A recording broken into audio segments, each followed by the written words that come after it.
ৰাতিপুৱা উঠোতে যিহেতু অকণমান দেৰি হ'ল সেইবাবে উঠিয়েই কৰিলোঁ ব্ৰেকফাষ্ট আৰু তাৰপিছতে দুপৰীয়াৰ সাজ।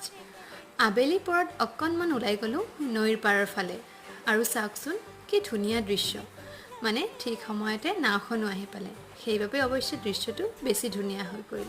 পিছে আজি নৈৰ সৌন্দৰ্যক আকাশেও ধুনীয়াকৈ টাক্কৰ দিছে, চাওকচোন ইমান ধুনীয়াকৈ ৰঙচুৱা হৈ আছে আকাশখন। তাৰপিছতে সন্ধিয়া চাহ পানী খাই অকণমান কিতাপখন উলিয়াই ল'লোঁ। স্কুল এইকেইদিন বন্ধ যদিও মাজে সময়ে পিছে কিতাপখন উলিয়াই বহোঁ, কিয়নো কিছুমান বস্তু ষ্টুডেণ্টক শিকোৱাৰ আগতে নিজে ভালদৰে বুজি ল'ব লাগে আৰু কোনটো চেপ্টাৰ কেতিয়া কিমান দিনত শেষ কৰিম সেইবোৰ প্লেনিঙো আগতে কৰি ল'ব লাগে। সেইবাবে অৱশ্যে মাজে সময়ে কিতাপখন উলিয়াই এনেকৈয়ে পঢ়ি কুৱেশ্যন এনচাৰবোৰ নোট কৰি লওঁ। নোটছখিনি লিখা হোৱাৰ পিছতে শান্ত কৰিলোঁ মোৰ পেটটোক আৰু তাৰ পিছতে খালোঁ ৰাতিৰ সাজ। তেন্তে আজিলৈ এৰিছোঁ, বাই।